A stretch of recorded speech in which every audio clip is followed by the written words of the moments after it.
Audio কথনে সবাইকে স্বাগতম। আমরা শুরু করেছিলাম সমরেশ মজুমদারের রহস্য উপন্যাস অর্জুন এবং চাইনিজ সিগারেট। উপন্যাসটির প্রথম পর্ব আমি আগেই আপলোড করেছি। ডেসক্রিপশন বক্সে প্রথম পর্বের লিংক দিয়ে দিয়েছি। আজকে আমি পড়ছি উপন্যাসটির দ্বিতীয় পর্ব।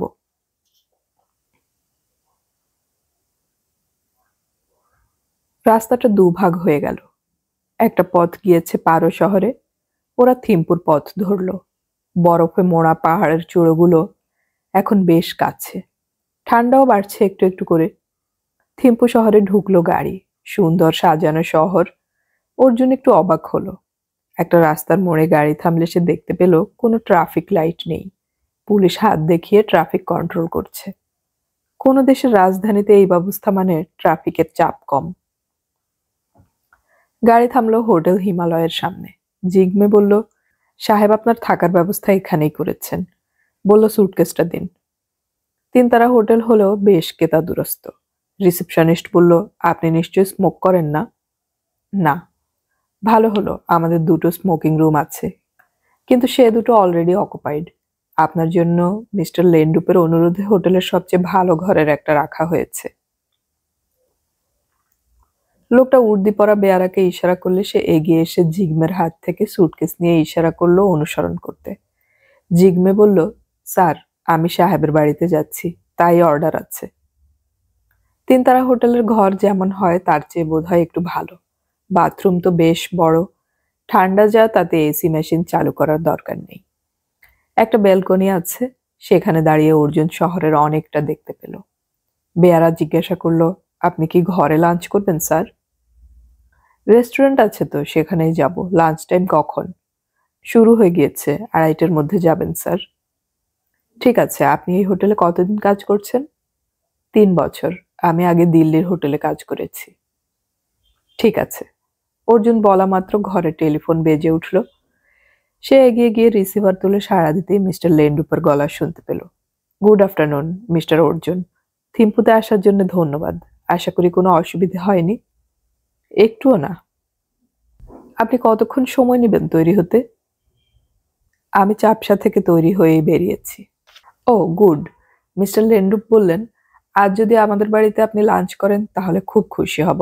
আমার স্ত্রীও চাইছেন। নিশ্চয়ই। তাহলে আমি জিগমেকে পাঠিয়ে দিচ্ছি। শুনলাম ওর সঙ্গে আপনার অনেক কথা হয়েছে। বেশি বলে, কিন্তু ছেলেটা ভালো। জিগমে মিনিট 20-র মধ্যে অর্জুনকে মিস্টার লেন্ডুপের বাড়িতে পৌঁছে দিল। গাড়ি থেকে নেমে বাড়ির দিকে তাকিয়ে অর্জুন বুঝতে পারল, মিস্টার লেন্ডুপ শুধু ধনী মানুষ নন, তার রুচিরও প্রশংসা করতে হয়। মিস্টার লেন্ডুপ অপেক্ষা করছিলেন। অর্জুনকে অভ্যর্থনা জানিয়ে ভেতরে নিয়ে গেলেন। যেতে যেতে বললেন, আমরা একেবারে খাওয়া টেবিলে চলে যাই। ঠিক সময়ে না খেলে আমার স্ত্রীর অ্যাসিডিটি হয়ে যায়। মাথা নাড়ালো অর্জুন। ভদ্রলোক যে প্রচুর বড় লোক তা চারপাশের আসবাব দেখলেই বোঝা যায়। খাওয়ার ঘরের মাঝখানে 3টে টেবিল, জোড়া দিলে 30 জন মানুষ আরামসে খেতে পারে। একদম শেষের টেবিলে অর্জুনকে নিয়ে যেতেই মিসেস লেন্ডুপ ঘরে ঢুকলেন। মধ্যবয়সিনী মহিলা, অত্যন্ত সুন্দরী, কিন্তু অর্জুন অবাক হয়ে দেখল ওর মুখে মঙ্গোলিয়ান ছাপ নেই। হাত জোড় করে বললেন, নমস্কার, আপনি এসেছেন তাই আমি অনেক খুশি হয়েছি। পরিষ্কার বাংলায় কথাগুলো বললেন ভদ্রমহিলা। মিস্টার লেন্ডুপ বললেন, আপনার মুখ দেখে মনে হচ্ছে আপনি অবাক হচ্ছেন। হ্যাঁ, আমার স্ত্রী বাঙালি। মিসেস লেন্ডুপ বললেন, বসুন। তিনজনে বসার পরে মিস্টার লেন্ডুপ জিজ্ঞাসা করলেন, লাঞ্চের আগে আপনি কি কোনো হার্ড ড্রিঙ্ক নেবেন? না। মাথা নাড়ল অর্জুন। মিসেস লেন্ডুপ বললেন, উনি জেমস বন্ড নন। ওর লাইটার রহস্য সমাধানের গল্প আমি পড়েছি। আমেরিকাতে গিয়েও ড্রিঙ্ক করেননি। খাওয়া আরম্ভ হলো। মিস্টার লেন্ডুপ স্ত্রীকে বললেন, তুমিই বলো। ছোট টুকরো করে খাবার মুখে তুলছিলেন মিসেস লেন্ডুপ। বললেন, আমার ছেলের ব্যাপারটা তো আপনি শুনেছেন। আমি যদি স্নেহে অত কাতর না হয়ে যেতাম তাহলে ও হয়তো এত বেপরোয়া হতে পারত না। দোষ আমারই। বলতে বলতে গলা ধরে এলো মিসেস লেন্ডুপের। মিস্টার লেন্ডুপ একটা পেপার ন্যাপকিন এগিয়ে দিলেন। 30 সেকেন্ড পরে অর্জুন জিজ্ঞাসা করলো, এলভিস কোথায় যেতে পারে বলে আপনি মনে করেন? কোনো ধারণা আছে? না, বিন্দুমাত্র না। সে এখানকার কোনো ছেলের সঙ্গে মিশত না। তবে কিছু না বলে বাড়ি থেকে চলে গিয়ে যখন ফিরে আসতো তখন জিজ্ঞাসা করলে বলতো, ইন্ডিয়ায় বেড়াতে গিয়েছিলাম। মিসেস লেন্ডুপ শ্বাস ফেললেন। ওর চেহারায় কি আপনার আদর বেশি? মিস্টার লেন্ডুপ জবাব দিলেন, চোখ আমার মতো পাহাড়ের মানুষদের যেমন হয়, কিন্তু মুখ, বিশেষ করে নাক ওর মায়ের মতো। আমি ওর ছবি আপনাকে দেব। অর্জুন বলল, ওর পাসপোর্ট কি বাড়িতেই আছে? না। মিসেস লেন্ডুপ মাথা নাড়লেন। পাসপোর্ট নিয়ে গেছে। ইন্ডিয়া যেতে পাসপোর্ট ভিসার দরকার হয় না। ও তো বেজিং এ পড়াশোনা করেছে, সেখানে চলে যায়নি তো? মিস্টার লেন্ডুপ বললেন, যতদূর জানি ওর স্টুডেন্ট ভিসার মেয়াদ শেষ হয়ে গিয়েছিল। আর এখন চীনা সরকার ট্যুরিস্টদের নির্দিষ্ট সময়ের জন্য ভিসা ইস্যু করে। মায়ের সঙ্গে ব্যাংকে একটা জয়েন্ট অ্যাকাউন্ট খুলে দিয়েছিলাম, সেই অ্যাকাউন্টের প্রায় সব টাকা সে তুলে নিয়ে গেছে। কত টাকা? 28 লক্ষ টাকা। হকচকিয়ে গেল অর্জুন। এত টাকা নিয়ে ওই অল্প বয়সী ছেলে কোথায় যেতে পারে? সে জিজ্ঞাসা করলো, আপনারা কি জানেন ওর কোনো বান্ধবী আছে কিনা? থিম্পুতে না থাক, চীন বা ভারতে? মাথা নাড়লেন মিসেস লেন্ডুপ। না, আমি ছাড়া অন্য কোনো মেয়েকে পছন্দ করে না এলভিস, আমি জানি। খাওয়া হয়ে গিয়েছিল। হাত মুখ ধোয়ার পর অর্জুন জিজ্ঞাসা করলো, এলভিস নিশ্চয়ই এই বাড়িতেই থাকতো? মিসেস লেন্ডুপ একটু প্রতিবাদের স্বরেই বললেন, থাকতো বলছেন কেন? যে কোনো মুহূর্তে ফিরে এলে সে এই বাড়িতেই থাকবে। এটা তো ওর নিজের বাড়ি। I am sorry. অর্জুন বিব্রত হলো। আমি কিছু না ভেবেই বলেছি, এলভিসের ঘরে আমরা যেতে পারি? মুশকিলে ফেললেন। মিস্টার লেন্ডুপ বললেন, কি রকম? সে চলে যাওয়ার সময় তার ঘরের দরজা লক করে গেছে, চাবি ওর কাছে আছে। এই কয় মাস ঘর বন্ধ রয়েছে। সে কি, আপনারাও ওটা বন্ধ রেখেছেন? মিসেস লেন্ডুপ বললেন, ওর ঘর খুললে রেগে যেতে পারে ভেবে খুলিনি। ছেলেবেলায় ওকে শিখিয়েছিলাম অন্যের ব্যক্তিগত ব্যাপারে কৌতূহল দেখাবে না। ঠিক আছে, এমন তো হতে পারে ওই ঘরে খোঁজ করলে জানতে পারতেন সে কোথায় আছে, তাহলে এত দুশ্চিন্তা করতে হতো না। অর্জুন বলল। আমি সেটা ভেবেছিলাম। মিস্টার লেন্ডুপ বললেন, আপনি যখন আমাকে দায়িত্ব দিয়েছেন তখন এলভিসের বেডরুমটা আমি দেখতে চাই। হয়তো এমন কোনো ক্লু পাওয়া যাবে যা আমাকে সাহায্য করবে। অর্জুন বেশ জোরের সঙ্গে কথাগুলো বলল। মিস্টার লেন্ডুপ তার স্ত্রীর দিকে তাকালেন। আমি মনে করি উনি ঠিক কথা বলছেন। বেশ কয়েক মাস তো অপেক্ষা করলে এখন দরজার তালা ভাঙা যেতেই পারে। ভদ্রমহিলা কোনো কথা বললেন না। বাড়ির কাজের লোককে দায়িত্ব দেয়া হলো। বাইরে ঝোলানো তালা নয়, ল্যাচ কি, খুলতে অনেক কসরত করতে হচ্ছিল। শেষ পর্যন্ত ভেঙে ফেলা ছাড়া উপায় থাকলো না। ঘরের সব কটা জানালা বন্ধ। দীর্ঘদিন হাওয়া না ঢোকায় গুমোট গন্ধ পাক খাচ্ছিল। জানালা খুলে পাখা চালিয়ে দেওয়ার পর ওরা ঘরে ঢুকলেন। অর্জুন দেখলো 3 দেওয়ালে 3জন বিখ্যাত মানুষের বিশাল ছবি সাঁটা রয়েছে। মাও সেতুং, হো চি মিন এবং চে গুয়েভারা। 3 জনের শরীরে সৈনিকের পোশাক। অর্জুন জিজ্ঞাসা করলো, আপনার ছেলে কি রাজনীতি করতো? মিস্টার লেন্ডুপ মাথা নাড়লেন। জানি না, এদের ছবি যে সে এত পছন্দ করে তাও তো জানা ছিল না। টেবিল এবং শেলফে অনেক বই, বেশিরভাগই ইংরেজি। কিছু চীনা বই রয়েছে। বোঝা যাচ্ছে ছেলেটা চীনা ভাষা জানে। পোশাক ঝুলছে অনেকগুলো। ড্রয়ারে বেশ কয়েকটা দামি কলম এবং সিগারেটের প্যাকেট। আপনার ছেলে দেখছি বিদেশি সিগারেট খেত। প্যাকেটটা তুলে অর্জুন দেখালো, অর্ধেক খালি। থিম্পুতে থাকতে খেত বলে মনে হয় না। তাহলে বেজিং এ গিয়ে শুরু করেছিল? মিস্টার লেন্ডুপ কথা বললেন না।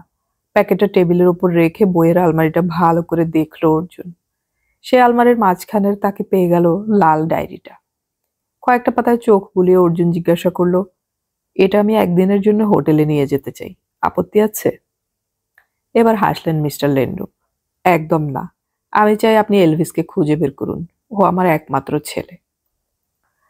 অর্জুন জিজ্ঞাসা করলো, আপনার ছেলের ঘরে কোনো মিউজিক্যাল ইনস্ট্রুমেন্ট দেখতে পাচ্ছি না। বাড়িতে কি গানের জন্য আলাদা ঘর আছে? না, এই বাড়িতে কেউ গান বাজনা করে না। তবে এলভিস খুব গান শুনতো। পড়াশোনা করার সময় ছাড়া ওর কানে তার গোঁজাই থাকতো। মিস্টার লেন্ডুপ বললেন, এই কথা কেন জিজ্ঞাসা করছেন? এই কথা কেন জিজ্ঞাসা করছেন? যার নামে এলভিস সে গান বাজনার সঙ্গে যুক্ত থাকবে না তা ভাবতে অসুবিধে হয়, তাই। হ্যাঁ, ও যেসব গান শুনতো তার সিডিগুলো কোথায়? মিসেস লেন্ডুপ এতক্ষণ ছেলের বিছানার উপর পাথরের মতো বসেছিলেন। এবার কথা বললেন, ও কোথায় কি রেখে গেছে আমাকে বলে যায়নি। হোটেল হিমালয়ে ফিরে আসতে না আসতেই বৃষ্টি নামলো। পাহাড়ে যখন ঝমঝমিয়ে বৃষ্টি নামে তখন মনে হয় প্রলয় শুরু হয়ে গেছে। ঘরের আলো জ্বেলেই অপরাহ্নে ডায়েরিটা নিয়ে বসতে অর্জুনের মনে এলো জলপাইগুড়ির কথা। তিস্তার চরের পাশে আচমকা যে বোমা বিস্ফোরণ হলো তার পুরো খবর জানা হয়নি। অমলদাকে যিনি জানিয়েছিলেন তিনি কতটা নির্ভরযোগ্য তা কে জানে। অমলদাকেও এ ব্যাপারে কৌতূহলী মনে হলো না। নিজের মোবাইল অন করে হতাশ হলো অর্জুন। কোনো নেটওয়ার্ক নেই, কিন্তু জলপাইগুড়ির কদমতলার যোগুদার সঙ্গে একটু কথা বললে অনেক খবর জানা যাবে, যা মায়ের পক্ষে বলা সম্ভব হবে না। সে ঘর থেকেই হোটেলের অপারেটরকে ফোনে ধরে জিজ্ঞাসা করলো, আমাকে ইন্ডিয়ার লাইন দেওয়া কি সম্ভব হবে? অপারেটর নাম্বার জিজ্ঞাসা করলে অর্জুন জলপাইগুড়ির কোড এবং টেলিফোন নাম্বার জানিয়ে দেওয়ার 10 সেকেন্ডের মধ্যেই রিং শুরু হলো। আবার রিসিভার তুলতেই ওপাশে যোগুদার গলা শোনা গেল, হ্যালো, কে? যোগদা, আমি অর্জুন। আরে তুমি কোথা থেকে? লং ডিস্টেন্স মনে হচ্ছে। হ্যাঁ, আমি এখন থিম্পুতে। শুনলাম জলপাইগুড়ির তিস্তার পাশে বোমা ফেটেছে। ওটা কেউ ইচ্ছে করে ফাটিয়েছে না ফেটে গেছে? এটাও নিশ্চয়ই শুনেছো 4 জন মারা গিয়েছে। যারা ফাটিয়েছে তারা যদি ইচ্ছে করে ফাটিয়ে থাকে তাহলে নিজেরাই মারা যেত না। তাছাড়া অত শক্তিশালী বোমা আর্মি ছাড়া কারোর কাছে নেই। কিন্তু কেন, কি উদ্দেশ্যে ওরা এসেছিল? বোঝা যাচ্ছে না, উচ্চ পর্যায়ের তদন্ত চলছে। যে 4 জন মারা গিয়েছে তারা কি শহরের ছেলে? না, অন্তত এখনো পর্যন্ত কেউ ক্লেম করেনি। দুজনের মুখ উড়ে যাওয়ায় আইডেন্টিফাই করা সহজ হবে না। তবে পোশাক এবং জুতো দেখে পুলিশের মনে হচ্ছে ওরা বেশ ধনী পরিবারের ছেলে। আমি জলপাইগুড়ির ওসির কাছে জানতে পারলাম। যোগুদা বললেন, এরা 4 জনেই বাঙালি? তাই বা বলি কি করে? ওসি বুঝতে পারছেন না এদের পরিচয়। যে বাড়িতে বোমা বিস্ফোরণ হয় সেখানে ওরা যে ছিল তা কেউ টের পায়নি। মনে হয় আগের দিন ওরা ওখানে আশ্রয় নিয়েছিল। আর কোনো ক্লু পাওয়া যায়নি? এখনো পর্যন্ত নয়, তবে একজনের পকেটে চাইনিজ সিগারেট ছিল। সে কি? কি সিগারেট? প্যাকেটে কি নাম লেখা ছিল? খোঁজ নেবেন? ওসি নামটা বলেছেন, বেশ মজা লেগেছে শুনে। সিগারেটের প্যাকেটের নাম যে চাইনিজ ওয়াল হতে পারে তা ভাবিনি। কবে ফিরছ? এখনো ঠিক নেই, গিয়ে দেখা করব, রাখছি। রিসিভার নামিয়ে রেখে টেবিলে রাখা সিগারেটের প্যাকেটটা তুলে নিল অর্জুন। না, এই প্যাকেটের কোথাও কোনো ইংরেজি শব্দ ছাপা নেই। যা লেখা তা চীনা ভাষায় লিখেছে। অতএব এটা যে চাইনিজ ওয়াল সিগারেট তা বলা যাচ্ছে না। অর্জুনের মনে হলো এটা আলাদা কোম্পানির তৈরি সিগারেট, যা সম্ভবত চীন ভূখণ্ডে বিক্রি হয়। প্যাকেটের উপর তাই ইংরেজিতে লেখার প্রয়োজন হয়নি।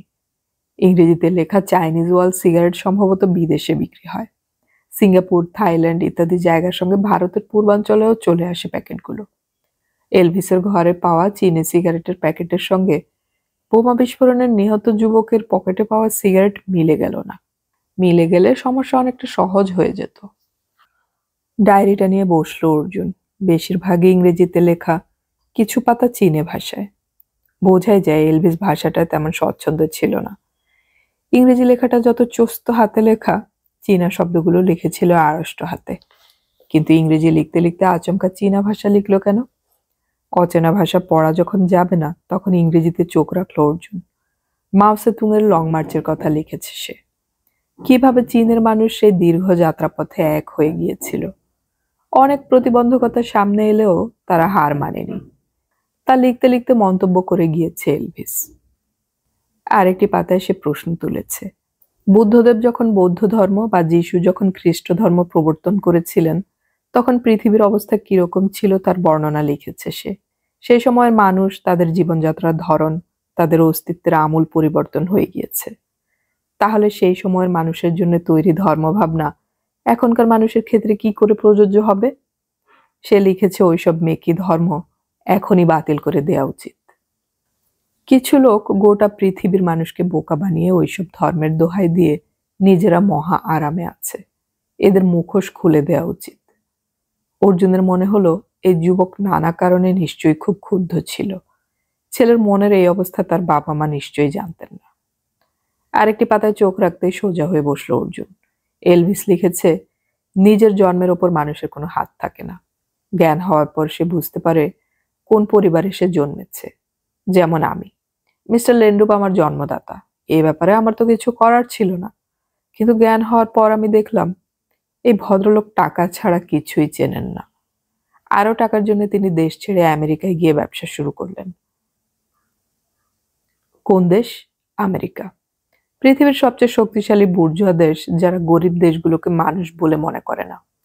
সেই দেশের মানুষের চাটুকারিতা করে মিস্টার লেন্ড্রুপ কোটি কোটি টাকা রোজগার করছেন। প্রশ্ন হলো, সেই টাকা নিয়ে তিনি কি করছেন? ভুটানের হাজার হাজার শিশু দুবেলা খাবার পায় না। কত মানুষ চিকিৎসা করাতে পারে না পয়সার অভাবে। মিস্টার লেন্ড্রুপ টাকার পাহাড়ের স্বপ্ন পূর্ণ করতে আমেরিকায় বছরের বেশিরভাগ সময় পড়ে থাকেন, অথচ তার দেশের 10% গরিব মানুষদের বাঁচার জন্য সাহায্য করেন না। এই লোকের টাকায় আমি বড় হয়েছি। আমার পড়াশোনার খরচ এই লোকটা দিয়েছে, তা ভাবলেই। এই অবধি লেখার পর বাকি পাতা সাদা রেখে দিয়েছিল এলভিস। অর্জুনের মনে হচ্ছিল এই ছেলেটার মনে যে জ্বালা ছিল তা ওর বাবা মা টের পায়নি। বাংলায় প্রবাদ আছে, দৈত্যকুলে প্রহ্লাদ।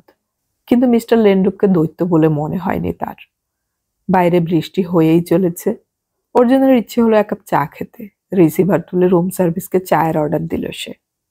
যে বেয়ারা তাকে এই ঘরে পৌঁছে দিয়েছিল সেই চায়ের ট্রে নিয়ে ঘরে ঢুকলো। জিজ্ঞাসা করলো চা তৈরি করে দিতে হবে কিনা। অর্জুন মাথা নাড়লে লোকটা যত্ন করে চা বানালো। অর্জুন কথা বলল, আমি যার গেস্ট হয়ে এখানে এসেছি সেই মিস্টার লেন্ড্রুপের ছেলে এলভিসকে কি তুমি দেখেছো? মাথা নেড়ে লোকটা বলল, হ্যাঁ স্যার, মিস্টার এলভিস এই হোটেলকে খুব পছন্দ করতেন। কিরকম? যখন থিম্পুতে থাকতেন তখন মাঝে মাঝে এই হোটেলে 2 দিন থেকে যেতেন। বড়লোকের ছেলে তো অনেক রকমের খেয়াল হয়। হোটেলে থাকার সময় তিনি বই পড়তেন আর ঘুমাতেন। বাহ, বেশ শক্ত। কয়েক মাস আগে ওর কয়েকজন বিদেশি বন্ধু থিম্পুতে এসেছিল। তারা কি এই হোটেলেই উঠেছিল? হ্যাঁ, হাসি ফুটলো লোকটার ঠোঁটে। হ্যাঁ, মিস্টার এলভিসের 3 জন চীনা বন্ধু এসেছিল। ওরা হিন্দি দূরের কথা, ইংরেজিও জানতো না। মিস্টার এলভিস দোভাষীর কাজ না করে দিলে আমরা খুব অসুবিধায় পড়তাম। মিস্টার এলভিস কি তখন বাড়ি থেকে আসা যাওয়া করতেন? না না, তিনি তখন এই হোটেলেই থেকে গিয়েছিলেন। ওর বন্ধুরা কেমন ব্যবহার করেছিল? ভালোই, ওদের সঙ্গে একটা গ্রুপ ফটো তুলেছিলাম। বাহ, ছবিটা আছে? অর্জুন চায়ে চুমুক দিল। নিশ্চয়ই, আমার এক বন্ধু হোটেলে দেখা করতে এসেছিল। তার মোবাইলে ছবি তুলে দিয়েছিল, পরে প্রিন্ট করে কপি দিয়েছে আমাকে। সেই ছবি আছে আপনার কাছে? নিশ্চয়ই, কিন্তু আমি যখন কপি হাতে পেলাম তখন থেকে তিনি থিম্পুর বাইরে চলে গেছেন, আর আসেননি, বেয়ারা বলল। আপনি কি ছবিটা আমাকে দেখাতে পারবেন? আপনি দেখতে চাইছেন? বেশ, দেখাবো। চায়ের ট্রে নিয়ে লোকটা চলে গেল। হোটেলের ঘর থেকে বেরোবার প্রশ্নই নেই। অঝোরে বৃষ্টি পড়ছে। এর মধ্যে মিস্টার লেন্ড্রুপের ফোন এলো। কোনো অসুবিধা হচ্ছে না তো? বৃষ্টিতে বেরোতে পারছি না, এইটুকুই। ওটা আমার হাতে নেই। আচ্ছা, আপনার ছেলের 3 বন্ধু এই হোটেলে কদিন থেকেছিল? তাদের হোটেলের বিল কি আপনি দিয়েছিলেন? আমি তখন বিদেশে ছিলাম। ফিরে এসে শুনেছি, হ্যাঁ, বিল আমার স্ত্রী পে করেছিলেন। ভেবেছিলেন ছেলে তার বিদেশি বন্ধুদের তো বাড়িতেও তুলতে পারত। তা না করে হোটেলে রেখে বাস্তব বুদ্ধির পরিচয় দিয়েছে। তাই বিল পে করে দিয়েছিলেন। কেন বলুন তো? সে সময় এলভিস বন্ধুদের সঙ্গে এই হোটেলেই ছিল। তাই নাকি? আমি তো জানি না। শুধু তাই নয়, মাঝে মাঝে আপনার অনুপস্থিতির সময় সে এই হোটেলে 2-3 দিন থেকে যেত। অর্জুন জানালো। একটু চুপ করে থেকে মিস্টার লেন্ড্রুপ বললেন, এই ব্যাপারগুলো আমার কাছে কখনোই বলেননি আমার স্ত্রী। যাকগে, আজ রাত্রে আপনি কি বাইরে ডিনার করতে আগ্রহী? না না, বৃষ্টি পড়ছে। এখানেই যা হোক কিছু একটা খেয়ে শুয়ে পড়ব। যদি দরকার হয় তাহলে আমাকে জানাবেন। Good night. Arjun good night বলার আগেই লাইন কেটে দিলেন মিস্টার লেন্ড্রুপ। রাত 9টা নাগাদ পোশাক বদলে হোটেলের ডাইনিং রুমে এলো অর্জুন। বেশ বড় হল ঘর। 4টে চেয়ার, এক টেবিলে, যার অধিকাংশই এখন খালি। সম্ভবত বৃষ্টির কারণে বাইরে থেকে কেউ খেতে আসতে পারেনি। অর্জুন দেখলো যারা আছেন তাদের সবাই বিদেশি। ভারতীয়রাই সংখ্যায় বেশি। কোণের দিকে টেবিলের চেয়ার টেনে বসলো সে। বেয়ারা মেনু কার্ড দিয়ে গেলে সে দেখলো ভারতীয় খাবারই বেশি, বিশেষ করে পাঞ্জাবি খাবার। চিকেন আর তান্দুরি রুটির অর্ডার দিয়ে সে চারপাশে তাকালো, কিন্তু পরিচিত বেয়ারার দেখা পেল না। সম্ভবত লোকটার কাজের সময় শেষ হয়ে গিয়েছে। অথবা তার ডিউটি এখন এই ডাইনিং রুমে নয়। যে ভুটানি ছেলেটি খাবার নিয়ে এলো সে বেশ হাসি খুশি। অর্জুন তাকে জিজ্ঞাসা করলো, ভাই, আমি একজন বেয়ারাকে খুঁজছি যে আমাকে হোটেলের ঘরে পৌঁছে দিয়েছিল। তার নাম জিজ্ঞাসা করা হয়নি, শুধু সে বলেছে আগে দিল্লির হোটেলে চাকরি করেছে। এরকম কাউকে কি বুঝতে পারছো? ছেলেটা চট করে চারপাশে তাকিয়ে নিয়ে বলল, খুব খারাপ খবর স্যার, ওর চাকরি চলে গেছে। সে কি, কেন? অবাক হয়ে গেল অর্জুন। আমি বলতে পারবো না। ছেলেটি খাবার টেবিলে সাজিয়ে চলে গেল। অর্জুনের মাথায় ব্যাপারটা ঢুকছিল না। লোকটাকে বেশ দক্ষ কাজের মানুষ বলেই মনে হয়েছে তার। এরকম একজনকে হোটেল কর্তৃপক্ষ কেন আচমকা সরিয়ে দেবে? বেয়ারারা যেসব অপরাধের জন্য চাকরি খোয়ায় সেই সব অপরাধ ওই অভিজ্ঞ লোকটি কেন করবে? আর তার প্রশ্নের জবাবে এই হাসি খুশি বেয়ারার মুখ গম্ভীর হয়ে গেল এবং কিছু বলতে পারবে না বলে চলে গেল। এটাও তো স্বাভাবিক নয়। খাওয়া শেষ হলে সেই বেয়ারা এলো সই করাতে। অর্জুন সই করতে করতে জিজ্ঞাসা করলো, তোমার ডিউটি শেষ হবে কখন?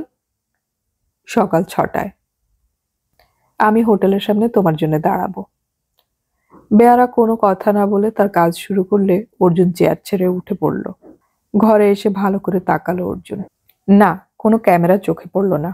হোটেলের ঘরে গোপনে ক্যামেরা রাখা সৌজন্যের বিরোধী। টেবিল ল্যাম্প, খাটের নিচ, দরজার পর্দার পাশে নজর দিয়ে অর্জুন হাসল। ছবি তোলা সৌজন্য বিরোধী হতে পারে, কিন্তু এই ঘরে যা শব্দ হবে তা বাইরে রেকর্ড করার ব্যবস্থা করলে তাকে কি বলা যেতে পারে? অর্জুন মনে করার চেষ্টা করলো। এই ঘরে আসার পর সে দুজনের সঙ্গে কথা বলেছে। এক ওই বেয়ারাটির সঙ্গে, দুই টেলিফোনে যোগুদার সঙ্গে। নিশ্চয়ই সেই সব কথা রেকর্ডেড হয়েছে। কেন? হোটেলের কর্তৃপক্ষের কি ইন্টারেস্ট হবে তার কথাবার্তা সংরক্ষণ করায়? বেয়ারার সঙ্গে কথা বলার সময় মিস্টার লেন্ডুপ এবং এলভিসের প্রসঙ্গ এনেছিল। এলভিস ও তার চীনে বন্ধুদের কথায় বেয়ারা তাকে এমন কোনো তথ্য দেয়নি যা তৃতীয় ব্যক্তিকে রুষ্ট করতে পারে। জলপাইগুড়ির যোগুদার সঙ্গে কথা বলার সময় যে বোমা বিস্ফোরণের ব্যাপারটা জানতে চেয়েছিল, যোগুদা যেটুকু জেনেছিলেন সেটুকুই বলেছিলেন। কিন্তু সেই কারণে বেয়ারার চাকরি চলে যাবে কেন? যোগুদা যেটুকু জেনেছিলেন সেটুকুই বলেছিলেন, কিন্তু সেই কারণে বেয়ারার চাকরি চলে যাবে কেন? ফোন বাজলো। রিসিভার তুলে হ্যালো বলতেই মিস্টার লেন্ডুপের গলা কানে এলো। ডিনার হয়ে গেছে? হ্যাঁ, খুব ভালো খাবার। এই হোটেলে ব্যবস্থা করার জন্য ধন্যবাদ। শুনে খুশি হলাম। বাই দা বাই, ছেলের ডায়েরি থেকে কিছু জানতে পারলেন? ওর মা খুব অধৈর্য হয়ে পড়েছেন। না না, ওকে বলুন সব ঠিক হয়ে যাবে। ও খুব ভালো ছাত্র ছিল, ডায়েরি পড়লেই বোঝা যায় এ কথা। কিন্তু কোথায় যেতে পারে সে? দেখুন, ওর বয়সের ছেলেরা অ্যাডভেঞ্চার করতে ভালোবাসে, অজানাকে জানতে চায়। তার জন্য জীবনের ঝুঁকি নিতেও পিছপা হয় না। কিন্তু একা একা তো অ্যাডভেঞ্চার করা যায় না। সমস্যা সেখানেই। আপনারা বলছেন থিম্পুতে এলভিসের কোনো বন্ধু ছিল না, তাহলে কাদের সঙ্গে অ্যাডভেঞ্চারে যাবে? আপনি ভুল করছেন মিস্টার অর্জুন। আমার ছেলে খুব নরম প্রকৃতির। ছেলেবেলায় প্রজাপতি দেখে ভয় পেত। একবার একটা নিরীহ পিঁপড়ে ওর হাতে ওঠায় ঘন্টাখানেক ধরে কেঁদেছিল। ওর পক্ষে অ্যাডভেঞ্চারের কষ্ট সহ্য করা সম্ভব নয়। মিস্টার লেন্ডুপ একটু থেমে জিজ্ঞাসা করলেন, আচ্ছা, আপনার কি মনে হয় কতদিন লাগবে ওকে খুঁজে বের করতে? এর উত্তর তো এই মুহূর্তে দেওয়া সম্ভব নয়। আপনি আপনাদের পুলিশের সঙ্গে যোগাযোগ রাখছেন তো? হ্যাঁ হ্যাঁ, নিশ্চয়ই। ঠিক আছে, গুড নাইট। মিস্টার লেন্ডুপ যেন হতাশ হয়েই লাইন কেটে দিলেন। ব্যাপারটা অদ্ভুত ঠেকল অর্জুনের কাছে। সে আজই প্রথম থিম্পু শহরে এসেছে, 8 ঘন্টাও কাটেনি। অথচ এর মধ্যে মিস্টার লেন্ডুপ এত অধৈর্য হয়ে পড়লেন কেন? সে বিছানায় চলে এলো। এতক্ষণ যেসব কথা হলো তা নিশ্চয়ই হোটেল কর্তৃপক্ষের কানে পৌঁছে যাবে। কোনো বিরূপ কথা বলেনি সে, তাই রাতটা নির্বিঘ্নে ঘুমাতে পারবে। ভোর 5টায় ঘুম ভেঙে গেল অর্জুনের। জানালার পর্দা ফাঁক করে দেখলো বাইরে বৃষ্টি পড়ছে না, কিন্তু আকাশ মেঘলা। ধীরে সুস্থে তৈরি হয়ে নিল সে, নিয়ে ব্যালকনিতে গিয়ে দাঁড়ালো। ছায়ায় মোড়া চওড়া রাস্তা, একটাও মানুষ চোখে পড়ল না। সে অপেক্ষা করলো। আলোর তেজ বাড়লো না, কিন্তু একটু একটু করে পথে মানুষ, গাড়ি দেখা গেল। হোটেলের সামনে এসে দাঁড়ালো একটা বেকারির ভ্যান। তার থেকে নানা সাইজের প্যাকেট নামিয়ে ঢোকাচ্ছিল ভ্যানের লোকেরা। অর্জুন বুঝতে পারলো হোটেলের দরজা খুলে গিয়েছে। সে ঘরে ঢুকে জুতো পরে নিয়ে দরজা বন্ধ করে প্যাসেজ দিয়ে হেঁটে সিঁড়ি বেয়ে নিচে নামতে নামতে চোখ বোলালো চারিদিকে। ভিজিটর দূরের কথা, কোনো বেয়ারাকেও দেখা যাচ্ছে না। না গেলেও অর্জুন জানে ক্লোজ সার্কিট টিভি ক্যামেরা সর্বত্র চোখ রাখছে। রিসেপশনিস্ট তাকে দেখে হাসলো। Morning walk? মাথা নেড়ে হ্যাঁ বলল অর্জুন। রিসেপশনিস্ট বলল, আপনি সোজা ক্লক টাওয়ারের দিকে চলে যান, রাস্তাটা ভালো, এখন তো একদমই ফাঁকা পাবেন। ধন্যবাদ বলে হোটেল থেকে বেরিয়ে এলো অর্জুন। কিন্তু কয়েক পা হেঁটে একটা বড় বাড়ির আড়ালে দাঁড়িয়ে সে হোটেলের সামনেটা নজরে রাখলো। বেশিক্ষণ অপেক্ষা করতে হলো না। রেস্টুরেন্টে সেই হাসি মুখের ছেলেটাকে সাধারণ শার্ট প্যান্টে বেরিয়ে আসতে দেখল সে। যেখানে অর্জুন দাঁড়িয়ে সে পথ ধরে হেঁটে আসছে ছেলেটা তাকে লক্ষ্য করেনি দেখে অর্জুন ডাকলো না। খানিকটা এগিয়ে যেতে দিয়ে সে ছেলেটাকে অনুসরণ করলো। আপন মনে হেঁটে যাচ্ছিল ছেলেটা। হঠাৎ রাস্তার একপাশ দিয়ে নেমে যাওয়া সিঁড়ি ভেঙে নিচে নামতে লাগলো। অনেকটা নিচের পথে নেমে ছেলেটা যখন হাঁটছে তখন দ্রুত পা চালিয়ে অর্জুন ওর পাশে চলে এলো। যেন ভূত দেখলো ছেলেটা। আপ? Morning walk? অর্জুন হাসলো। ছেলেটা সতর্ক চোখে পেছনে তাকিয়ে নিল। অর্জুন জিজ্ঞাসা করলো, কোনো অন্যায় কাজ না করে কিছু রোজগার করতে চাইলে আমি তোমাকে সাহায্য করতে পারি। কিরকম? আমি তোমাকে কয়েকটা প্রশ্ন করব, তুমি যা সত্যি তাই বলবে। ছেলেটা মাথা নাড়ল। আমার মা বলতো সবসময় সৎ পথে রোজগার করতে। গুড। যে বেয়ারার চাকরি কাল চলে গেছে তা কেন গেল তুমি বলতে পারবে না বলেছিলে। কেন, ভয় পেয়েছিলে? ঝামেলার ভয়ে। কিসের ঝামেলা? আমাদের এ ব্যাপারে কাউকে কিছু বলতে নিষেধ করা হয়েছে। ওই বেয়ারার নাম কি? পদম। নিশ্চয় পদম চুরি চামারি করেছিল। একদম না, ও খুব সৎ মানুষ। বিশ্বাস করি না, সৎ মানুষ হলে চাকরি যাবে কেন? আমি জানি না। পদম থাকে কোথায়? চ্যাংলানের ওপাশে। জায়গাটা এখান থেকে কত দূরে? আধ ঘন্টা হাঁটতে হবে। আমি তোমাকে 500 টাকা দিতে পারি যদি ওর বাড়ি দেখিয়ে দাও। ওর বাড়িতে আপনি কেন যাবেন? পদমের কাছে একটা ছবি আছে, 3জন চীনা যুবকের সঙ্গে এখানকার একজন ভুটানি যুবকের ছবি, ওটা দেখতে চাই। হায়! অদ্ভুত গলার আওয়াজ করলো ছেলেটি। কি হলো? ওই ভুটানি ছেলের নাম কি এলভিস? হ্যাঁ, কেন? সাহেব, আমাকে আপনি যেতে দিন, আমি টাকা চাই না। তুমি ভয় পাচ্ছ কেন? হোটেলের কেউ যদি আপনার সঙ্গে আমাকে দেখতে পায় তাহলে চাকরি চলে যাবে। বোধহয় পদম আপনাকে ছবি দিতে চেয়েছিল, তাই ওর চাকরি চলে গেল। এলভিসের ছবি যদি পদম আমাকে দেয় তাহলে অপরাধ কোথায়? আমি জানি না সাহেব। তুমি জানো কিন্তু বলতে চাইছো না। ঠিক আছে, চলুন, আমি দূর থেকে দেখিয়ে দেব পদম কোথায় থাকে, কিন্তু কাছে যাব না। হাঁটতে শুরু করলো ছেলেটি। প্রায় 40 মিনিট হাঁটলো ওরা। চ্যাংলান ব্যবসা কেন্দ্র, সেটা ছাড়িয়ে বস্তি মতন জায়গায় এসে ছেলেটি বলল, সাহেব, ওই বস্তিতে পদম থাকে, নাম বললেই দেখিয়ে দেবে সবাই। অর্জুন পকেট থেকে পার্স বের করে 500 টাকার নোট এগিয়ে ধরতে ছেলেটি মাথা নাড়ল। না সাহেব, আমি অসৎ পথে টাকা নেব না। তার মানে? আমি তো আপনাকে সত্যি কথা বলিনি। বলেই ছেলেটা হনহনিয়ে পিছনে হেঁটে গেল। এরকম ছেলে বোধহয় ভুটান ছাড়া অন্য কোথাও বেশি নেই, অর্জুনের এটাই মনে হলো। বস্তির সামনে এক বৃদ্ধ কুকুর নিয়ে দাঁড়িয়েছিলেন, পরনে ভুটানি পোশাক। অর্জুন তাকে নমস্কার করে জিজ্ঞাসা করলো, আচ্ছা পদম কোথায় থাকে? এখানেই থাকতো, আজ এখানে নেই, নিরাসক্ত গলায় বৃদ্ধ বললেন। কোথায় গেলে ওকে পাওয়া যাবে? হাসপাতালে। বৃদ্ধ কুকুরকে সঙ্গে নিয়ে বস্তির ভেতর ঢুকে গেলেন। কাল যে লোকটা স্বাভাবিকভাবে তার সঙ্গে কথা বলল তার চাকরি চলে গেল এবং এখন তার ঠিকানা হাসপাতালে। ঘটনার আকস্মিকতায় অর্জুন হতভম্ব হয়ে গেল। কিন্তু লোকটা নিশ্চয়ই একা থাকতো না, তার সংসারে যারা আছে তাদের সঙ্গে তো কথা বলতে পারে, কিন্তু কি পরিচয় দিয়ে কথা বলবে? অর্জুন দেখলো একটা বাচ্চা মেয়েকে স্কুলে পৌঁছে দিতে একটি যুবক বস্তি থেকে বেরিয়ে আসছে। অর্জুন তাকে হাত জোড় করে নমস্কার জানাতেই সেও ফিরিয়ে দিল। আপনার সঙ্গে 1 মিনিট কথা বলতে পারি? অর্জুন জিজ্ঞাসা করলো। হ্যাঁ বলুন। আমি দিল্লিতে থাকি। অর্জুন কথা বানালো। ওখানে একজন ভুটানি ভদ্রলোক যিনি হোটেলে কাজ করতেন, তার সঙ্গে ভালো পরিচয় হয়েছিল। উনি বলেছিলেন থিম্পুতে এলে দেখা করতে। এখানকার ঠিকানাও দিয়েছিলেন, ওর নাম পদম। আপনি ওকে চেনেন? হ্যাঁ, কাল ওর খুব জোর অ্যাক্সিডেন্ট হয়েছে। হাসপাতালে ভর্তি আছেন। ভাগ্য ভালো ছিল তাই বেঁচে গেছে। কি অ্যাক্সিডেন্ট? গাড়ি ধাক্কা মেরেছিল। কোন হাসপাতালে আছেন? যুবক তাকে হাসপাতালের হদিশ দিয়ে মেয়েটিকে নিয়ে চলে গেল। এখন সকাল 7:30। তবু খোঁজ নিতে হাসপাতালে পৌঁছে গেল অর্জুন। এই সময় যেমন হয়, বাইরের লোকদের ভেতরে ঢোকা যেমন বিধিনিষেধ, তেমনি ভেতরের খবর বাইরের লোকদের জানানোর কোনো ব্যবস্থা নেই। অর্জুন প্রায় ঘন্টাখানেক অপেক্ষা করার পর দেখতে পেল একজন বাঙালি ভদ্রমহিলা হাসপাতালে ঢুকছেন। ভঙ্গিতে মনে হলো ইনি হাসপাতালের নার্স অথবা ডাক্তার। সে এগিয়ে গিয়ে নমস্কার করলো। আপনার সঙ্গে 1 মিনিট কথা বলতে পারি? হ্যাঁ, বলুন, পরিষ্কার বাংলায় বললেন ভদ্রমহিলা। আমি উত্তর বাংলার জলপাইগুড়ি শহরে থাকি। গতকাল আমার একজন পরিচিত মানুষ দুর্ঘটনায় পড়ে এই হাসপাতালে ভর্তি হয়েছেন। ভিজিটিং আওয়ার্স শুরু হতে অনেক দেরি আছে।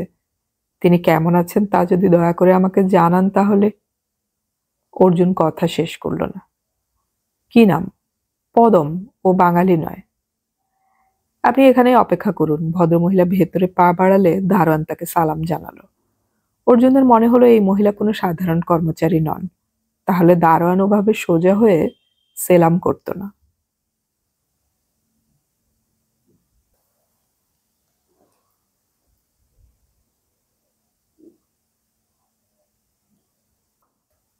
এতক্ষণ আমি পড়ে শোনালাম সমরেশ মজুমদারের লেখা রহস্য উপন্যাস অর্জুন এবং চাইনিজ সিগারেট এর 2য় পর্ব। উপন্যাসটির শেষ পর্ব আমরা খুব শীঘ্রই আপলোড করব, শোনার আমন্ত্রণ রইল। এই উপন্যাসটি শেষ হলে আমরা আরো একটি নতুন উপন্যাস শুরু করব। আপনাদের যদি পছন্দের কোনো উপন্যাস বা কোনো লেখা থাকে তাহলে আমাকে সাজেস্ট করতে পারেন, এরপর আমি কোন উপন্যাসটা পড়বো, আপনারা কোনটা শুনতে চাচ্ছেন। অডিও কথনে আমাদের গল্প পাঠ ভালো লাগলে চ্যানেলটি সাবস্ক্রাইব করে রাখুন এবং বন্ধুদেরকে শেয়ার করুন। আমাদের গল্প পাঠ আপনাদের কেমন লাগছে সেটাও কমেন্টে অবশ্যই জানাবেন। গল্প পড়ি, গল্প শুনি, বাংলা গল্প ছড়িয়ে পড়ুক সবখানে।